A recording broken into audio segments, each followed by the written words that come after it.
Hi, this is a short presentation concerning Nietzsche's ideas about words, speaking, sound, music.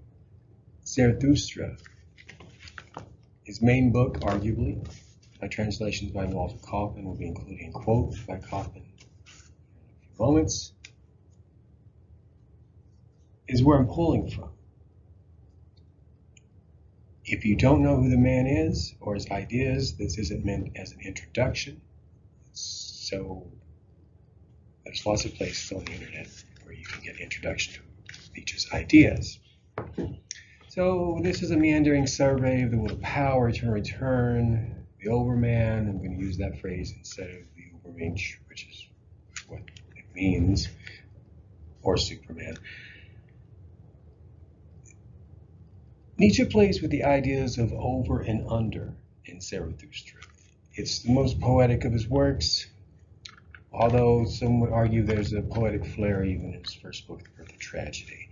This came about because I was having a discussion with my wife. We listened to a podcast about Nietzsche, and the person from the podcast wanted to politicize it, wanted to say that Nietzsche was actually on the right or something like that, and I thought it made as much sense as psychoanalyzing Emily Dickinson, which we often do.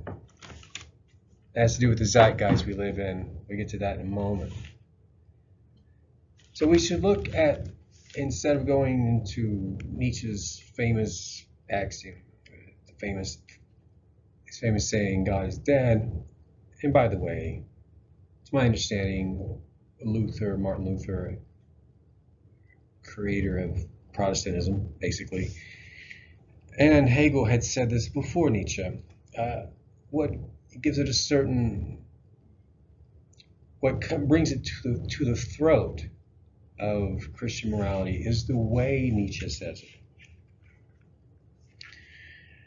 So I think it's better to enter and recenter Nietzsche's ideas into the will of power, the Superman, and the eternal return. These three things, if you understand them, find a way into understanding them, which I will present here, then the rest is going to be easy. So, unless we're talking about his early work, The Birth of Tragedy, in which he doesn't bring up these ideas very much. But if we're not talking about that, then we're usually talking about the reevaluation of values, how the eternal return is his replacement for Christian morality, so on and so forth. Nietzsche's not a systematic thinker. He doesn't like systems. He embraces contradictions. Hegel did too. Hegel embraced the synthesis in which we're all in, which he thought was happening at any given time. But Nietzsche's criticism of Hegel is that he was a system builder, of course. But there's some things that are useful we can use from Hegel when we're talking about Nietzsche's, particularly the dialectic or the dialogue, the ongoing conversation. Reality is a conversation, so is knowledge, which I often say. So we are not only condemned to our free will, as Sartre said, when reviewing the past, history, any archaeological dig, as Foucault would say, into meaning, we have to look at it through the mores, the spirit, the zeitgeist of our acculturation, culture. The zeitgeist is the characteristic spirit of a historical era. 18th century philosophers like Voltaire were intrigued by the idea, spirit of the age. But it is most fully developed by Hegel. Philosophies, works of art, he argued, cannot transcend the spirit of the age in which they are produced. So in a way, he's saying we carry the spirit of the age. We are the best parts of the previous epochs in history, but we're also bound and blinded by the zeitgeist, especially when it comes to morality. So Zarathustra, his emphasis of communication here, is going to pull from the importance of that dialogue Plato started, right? Oh, my animals is from page 217. Again, this is from my beat up copy of this fake Zarathustra. I used to read this every summer. Oh, my animals, replied Zarathustra, chatter on like this, and let me listen. His animals, by the way, the serpent and the eagle. The heights, or the depths and the heights. It is so refreshing for me to hear you chattering. Where there is chattering, there the world lies before me like a garden. How lovely it is that there are words and sounds. Are not words and sounds rainbows and elusive bridges between things which are eternally apart? This reminds us at once of Plato's ideas of forms, doesn't it? Now, he's a big critic of Plato, but we can play that a little bit into this when we're thinking about this. Bridges. And isn't truth anything that connects one huge field of experience or data to another field? Anything that connects them like that? Like saying matter and the energy are the same thing at a certain level, the particle collapsing into a wave. We're speaking about Hegel just as a reminder in Romanticism, as we talk about in history, and again, this is historical. We have to talk about history in such a way usually where it seems like one thing came neatly after another or before another. But with that said, let's say it's 1770 to 1831. Romanticists prized emotion, the individual self, relation to the outer world, and man relation to nature and more political considerations. Romanticism also placed great emphasis on the human mind and the subconscious, as well as the great unknown, which resulted in the exploration of darker, more gothic themes and storylines.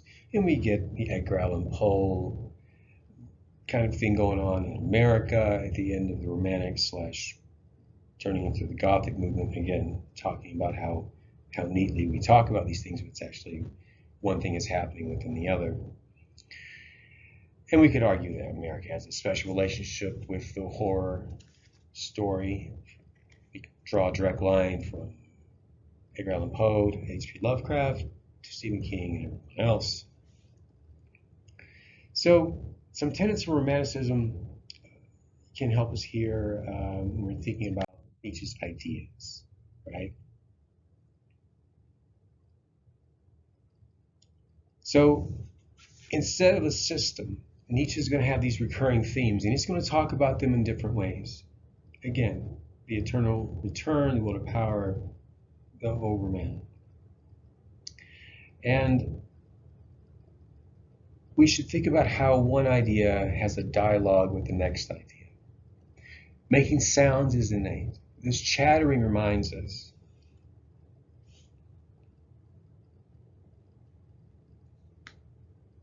This chattering reminds us of sounds made by animals. Humans are animals, he continues. Speaking is a beautiful folly. With that, man dances over all things. I say humans are animals because working with the model of Nietzsche, Nietzsche's going to embrace evolutionary theory to a certain extent, say we're another animal among the other animals, and how do we keep from being the human all too human animal? We'll get to that in a moment. A dialectic is an ongoing process, taking the best parts from what was before. I'm not saying that Nietzsche was a Hegelian, but Nietzsche's following a line of language philosophers, a line of all kinds of people who are going to be putting emphasis on the importance of communication. But he's going to say something beyond that in a moment. So as history becomes more conscious of itself, we are bound by zeitgeist. Speaking of these things, think of the ancient rites of spring in the pagan world. I mean, not to be, see, how can I say this in the most gentle to our zeitgeist as possible kind of way. In the ancient world of Greece, they had these festivals, there were phallic symbols everywhere. People of all ages were there without getting into that too much. So we would be appalled by what they thought was good, by what they thought was the morality of the time. Historically, we're always in the middle of a synthesis. According to Hegel, like we're always in the middle of a synthesis, which becomes a new thesis, new antithesis, and a new synthesis. This is all happening all at once, right? And we should think of Nietzsche as an Enlightenment writer at the end of the Romantic period, even though he's not a system maker. There's many reasons for this. Remember that for Nietzsche, Greek tragedy, and this is one way for him to take us from chattering and speaking and making sounds itself is better than nothing, he's arguing. What heals the world-weary or the nihilistic is the capacity in us to transcend the human all too human animal to become what he would call a higher type. So his way to heal us out of this nihilism, which he saw coming, is the eternal return. We'll get to that specifically here in a moment, and to adopt a state of mind not unlike the old tragedians of the past. Greek tragedy was a result of a fusion of Dionysian and Apollonian elements, pulling from Britannica.com, so you know I'm just not making stuff up. The tragic disposition can lead us to amor fati, which is love of fate. This is a place we want to be in Nietzsche's schema. I'm not arguing that as a final fact. I'm just saying that that is how the ideas play with each other, have a conversation with each other, in my perspective.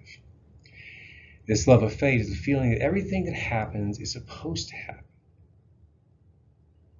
Free choice and responsibility are hallmarks of existentialism. Keep this in mind when people are calling Nietzsche a proto-existentialist. Come on. Nietzsche is a fatalist, pure and simple, not an existentialist, proto or otherwise. Now, he wasn't a determinist. He was a fatalist in the way that Aristotle would define fate, or when he was talking about this sort of thing, his famous quote is that man is determined by his choices and not by his fate. Man's destiny is determined by his choices, not by his fate. Maybe paraphrasing, but that's pretty word for word. So we are not just making ourselves out of nothing, right? We're pulling ourselves through life, through the circumstances we're born into. Nature, nurture, a third or fourth thing, right? So we should think about this. He was not a proto-existentialist. And it's questionable whether Kierkegaard could be placed within that too. Why?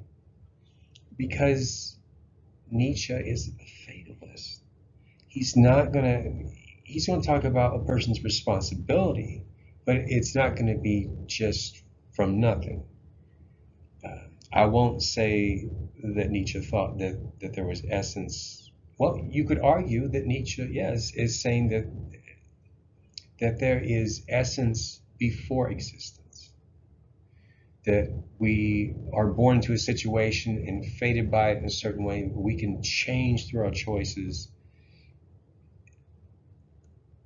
our lives into a love of all that happens, and an acceptance of all that happens. We should think of Nietzsche as the last skeptic. Between him and David Hume, that's all we have. Then the 20th century happened. Subjectivity reigned. We had the me generation. We had all the theories became, in the post-structuralist era, broken forms. So we drag these broken forms to the 21st century, and we do with what we can. Like I'm trying to do what I can here. But when we're thinking of words as sounds instead of something that has inherent meaning, you see. Nietzsche was skeptical of our, not only religion, of course, and all the herd mentality, the blinking of cows, they hear this great truth and they just blink. But he's skeptical, he thinks our rationality is itself irrational. He finds a lot of rationality in our so-called logic. So we could think of him as a proto-post-structuralist. That would be fair in my estimation of things. From page 231 in Zarathustra, thus speaks Zarathustra, of course, says, "Sing, speak no more. Are not all words made for the grave and heavy? Are not all words lies to those who are light? Sing."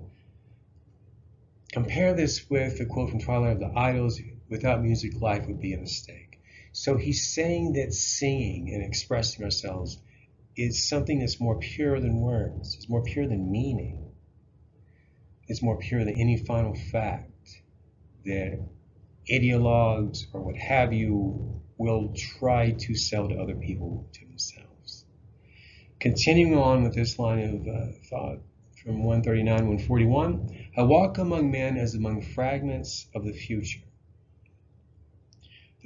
I envisage. And this is all my creating and striving, that I create and carry together into one what is fragment and riddle and dreadful accident.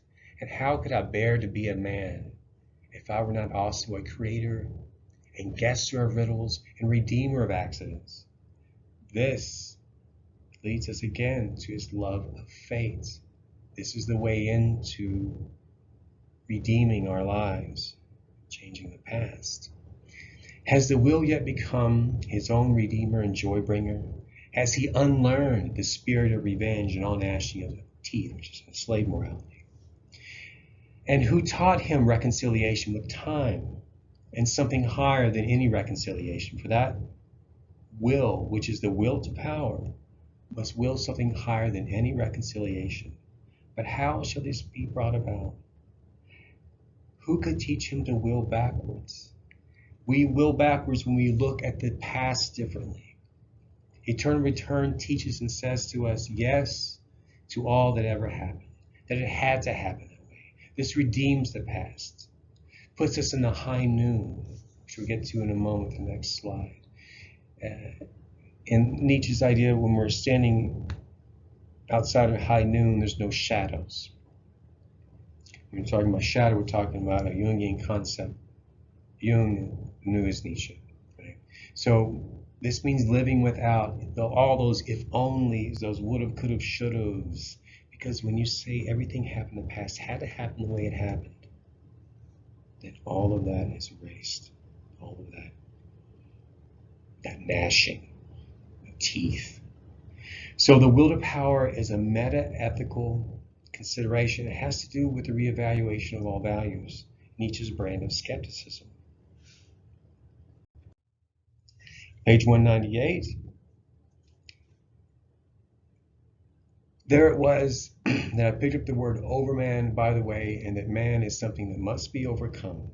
That man is a bridge and no end, or process instead of substance. That's Whitehead. He's saying this before Whitehead. He's saying this in his own way, but it's very similar. And it's also a thwarting Kant's assertion that people are ends in themselves. Nietzsche asks us to consider man as a means to overcome the inner ape, to achieve the unachievable, the overman. To achieve the unachievable is Nietzsche's own brand of earth-loving metaphysics. Proclaiming himself, continuing with the quote, proclaiming himself blessed in view of his noon and evening as the way to new dawns. Zarathustra's word of the great noon and whatever else I hung up over man like the glass crimson light of evening. Now in 204, we see, your children's land shall you love. This shall be your new nobility. He calls us to be noble in a new way.